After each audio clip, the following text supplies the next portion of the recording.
रात के 8 बज रहे थे। दिसंबर की सर्द हवाएं खिड़की के कांच से टकराकर एक अजीब सी आवाज पैदा कर रही थी। उसके सामने NH 43 की काली सड़क बिछी थी, जो हेडलाइट की पीली रोशनी में किसी विशाल नागिन की तरह लग रही थी।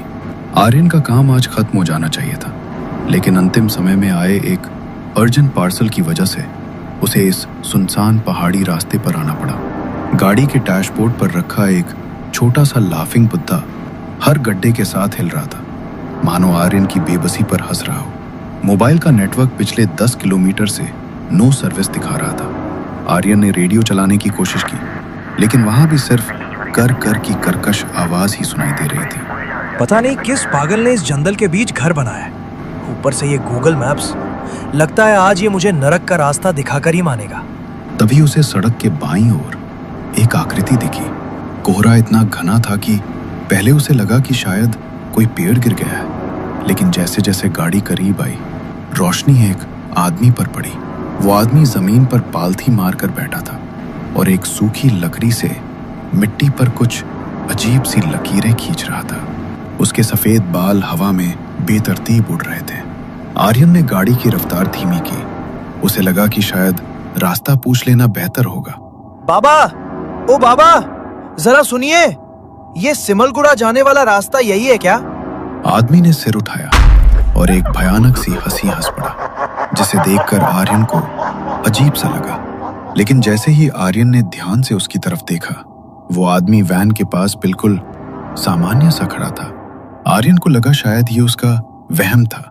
उसने खुद को संभाला और फिर से जोर से आवाज दी, ओ बाबा, जरा सुनिए, ये सिमलगुड़ा जाने वाला रास्ता यही है क्या? यहाँ रास्ते खत्म नहीं होते बेटा, यहाँ सिर्फ चक्का शुरू होते हैं। पीछे मुड़ जा, अभी भी समय की एक लकीर बची है।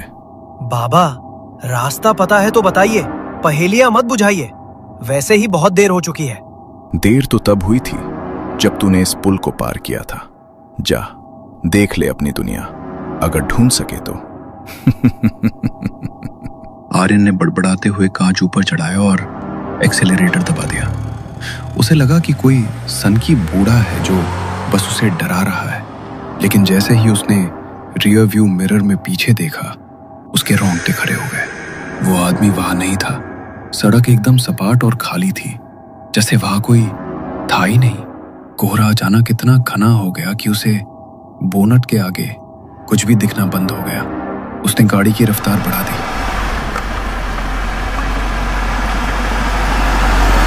उसके दिल की धड़कन अब इंजन के शोर के साथ मुकाबला कर रही थी। करीब 20 मिनट तक गाड़ी चलाने के बाद उसे आगे वही मोड़ दिखाई दिया जहां पत्थर पड़े थे।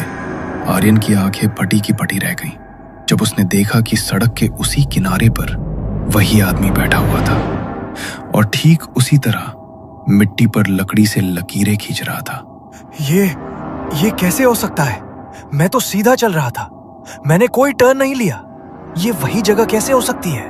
उसने घड़ी देखी, 8:15। वो 20 मिनट से गाड़ी चला रहा था, लेकिन गाड़ी फिर से वही जगह पहुंची थी। कोहरे के पीछे से एक धीमी सी हंसी गूंजी, जो वैन के लोहे को चीरती हुई आर्यन के कानों तक पहुंची। आर्यन के हाथ स्टीयरिंग व्हील पर कांप रहे थे। माथे पर पसीने की बूंदें इतनी ठंडी लग रही थी जैसे बर्फ की सुइयां चुभ रही हों। उसने वैन की हेडलाइट्स को हाई बीम पर किया। रोशनी की 2 तेज किरणें कोहरे की मोटी चादर को भेदने की कोशिश करने लगी। उसने आदमी की ओर देखने की हिम्मत नहीं की। उसने झटके से गियर बदला और वैन को इतनी तेजी से भगाया कि टायरों की चीख सन्नाटे को चीर गई। ये सिर्फ मेरा वहम है, वो खुद को बार बार दोहरा रहा था। पहाड़ी रास्तों पर अक्सर एक जैसे मोड़ होते हैं। मैं बस थक गया। करीब 10 किलोमीटर तक उसने गाड़ी को 80 की स्पीड से नीचे नहीं आने दिया। अचानक सड़क के बीचों बीच एक लाल रंग का दुपट्टा पड़ा दिखा। आर्यन ने गाड़ी नहीं रोकी और उसके ऊपर से निकल गया, लेकिन ठीक 5 मिनट बाद वही लाल दुपट्टा फिर से हेडलाइट की रोशनी में चमका। आर्यन का गला सूख गया। उसने फिर गाड़ी निकाली। तीसरी बार जब वही दुपट्टा दिखा तो उसने गाड़ी को ब्रेक मार दिया। गाड़ी एक झटके के साथ रुक गई। आर्यन नीचे उतरा और उस दुपट्टे को उठाया। जैसे ही उसने उसे छुआ, उसे लगा कि वो कपड़ा नहीं बल्कि किसी की ठंडी त्वचा है। उसने घबराकर उसे फेंक दिया। तभी उसे सड़क के किनारे झाड़ियों में हलचल सुनाई दी। कौन है वहां? देखो, मेरे पास पैसे नहीं है, सिर्फ कंपनी का सामान है, मुझे जाने दो। झाड़ियों से एक आवाज आई, एक ऐसी आवाज जिसे सुनकर आर्यन के पैरों तले जमीन खिसक गई। वो उसकी माँ की आवाज थी। आर्यन बेटा, इतनी रात को कहाँ जा रहा है?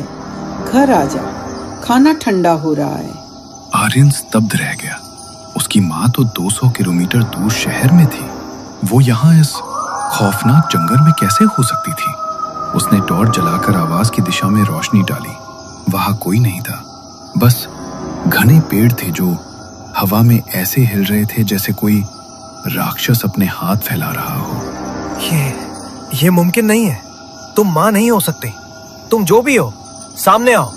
तभी झाड़ियों के पीछे से एक आकृति धीरे धीरे बाहर निकली। वो उसकी माँ ही थी। वही नीली साड़ी, वही सफेद बाल। लेकिन जैसे ही वो रोशनी के दायरे में आई, आर्यन की चीख निकल गई। उसकी माँ की आंखें नहीं थी।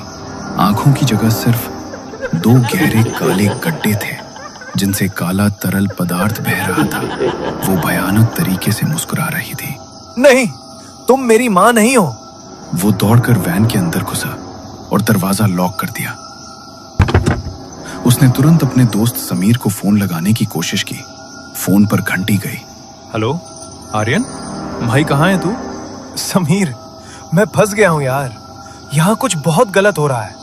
मैं एक ही रास्ते पर बार बार आ रहा हूँ और मुझे माँ दिखाई दे रही है। शांत हो जा भाई, तू बस पीछे मुड़ कर देख। मैं तेरे पीछे वाली सीट पर ही तो बैठा हूँ। आर्यन का दिल धड़कना बंद हो गया। उसने बहुत धीरे से रियर व्यू मिरर में देखा। पीछे वाली सीट खाली थी, लेकिन फोन पर समीर की हंसी गूंज रही थी। अचानक फोन की स्क्रीन काली पड़ गई और उस पर खून जैसे लाल अक्षरों में लिखा आया, समय समाप्त। उसने वैन स्टार्ट की और पीछे की तरफ रिवर्स गाड़ी भगाने का फैसला किया। उसने सोचा कि अगर वो वापस उसी रास्ते जाएगा जहां से आया था, तो शायद इस जाल से निकल जाए। वह पागलों की तरह गाड़ी पीछे की ओर ले जाने लगा। करीब 5 मिनट बाद हेडलाइट की रोशनी में फिर से वही आम का पेड़ और वही पत्थर दिखाई दिए। लेकिन इस बार सड़क के बीचों बीच वो आदमी नहीं बल्कि खुद आर्यन खड़ा था, जो अपनी वैन की ओर हाथ हिलाकर उसे रुकने का इशारा कर रहा था। आर्यन के हाथ स्टीयरिंग पर जम गए थे। सामने सड़क के बीचों बीच जो खड़ा था वो कोई परछाई या धुंधली आकृति नहीं बल्कि खुद आर्यन ही था। वही नीली कंपनी की टी-शर्ट, वही कलाई पर बंधी घड़ी और वही पसीने से भीगी हुई लटें जो माथे पर चिपकी थी। लेकिन उस दूसरे आर्यन की आंखों में वो चमक नहीं थी जो एक जीवित इंसान में होती है। उसकी आंखें पत्थर की तरह स्थिर और ठंडी थीं। वो दूसरा आर्यन धीरे धीरे वैन की ओर बढ़ने लगा। उसके चलने का तरीका अजीब था, जैसे उसके शरीर की हड्डियां टूटी हुई हो और वो बस मांस का एक पुतला मात्र हो। हट जाओ वहां से। तुम जो कोई भी हो, मेरे पास मत आओ। आर्यन ने डर के मारे वैन का गियर बदला और एक्सेलरेटर पर पैर जमा दिया। उसने सोचा था कि वो साया डरकर हट जाएगा, लेकिन वो दूसरा आर्यन टस से मस नहीं हुआ। वैन तेज रफ्तार में आगे बढ़ी और सामने खड़े आर्यन से जोरदार टक्कर हो गई। एक भयानक थप की आवाज आई, जैसे मांस का कोई भारी लोथरा लोहे से टकराया हो। वैन का विंडस्क्रीन खून के छींटों से भर गया। आर्यन ने कांपते हाथों से वाइपर चलाया। खून साफ हुआ, लेकिन सामने सड़क फिर से वैसी ही खाली और सुनसान थी। न कोई लाश थी, न कोई निशान। ये सब दिमाग का खेल है। कोहरा, थकान, बस यही है। मैं बस अब घर जाना चाहता हूँ, नहीं करनी ये पार्सल डिलीवरी।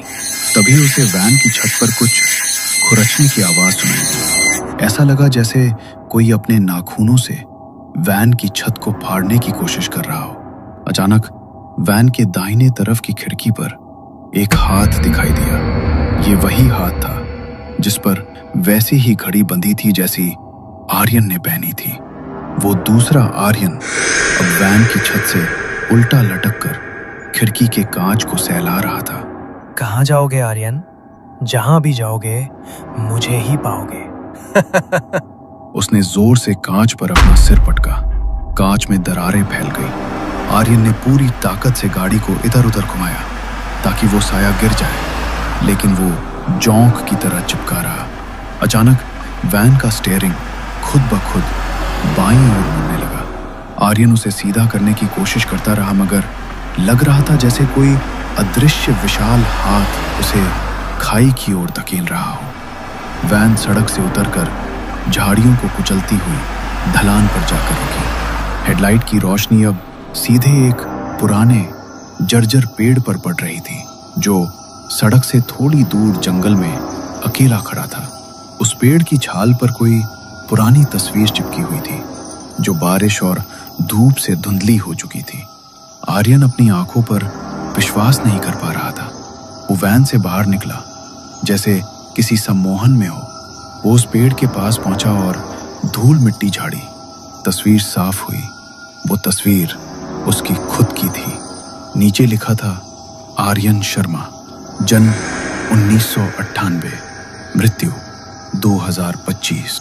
तभी पीछे से वही आवाज आई, इंसान तब मरता है जब वो अपनी मौत को स्वीकार कर लेता है, और तू अब भी उसी इनकार में जी रहा है। आर्यन ने पीछे मुड़कर देखा। वहां कोई नहीं था, सिर्फ उसकी टूटी हुई वैन खड़ी थी और अंदर ड्राइवर सीट पर उसकी अपनी लाश पड़ी थी। आधी खुली आंखें और गियर के पास जमा हुआ खून।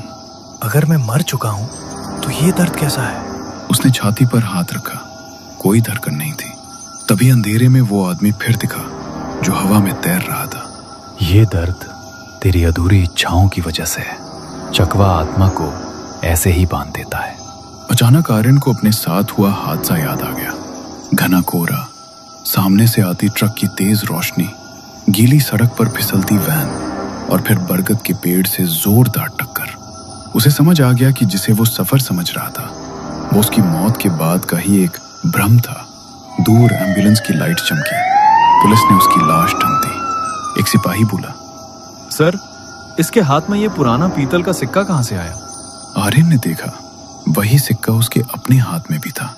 तभी उसे याद आया जब वो इस सड़क पर आया और बाथरूम के लिए एक पेड़ के पास रुका, तभी उसे ये सिक्का नीचे पड़ा हुआ मिला था। वो सिक्का चकवा का निमंत्रण था। अब तू भी इस सड़क का हिस्सा है।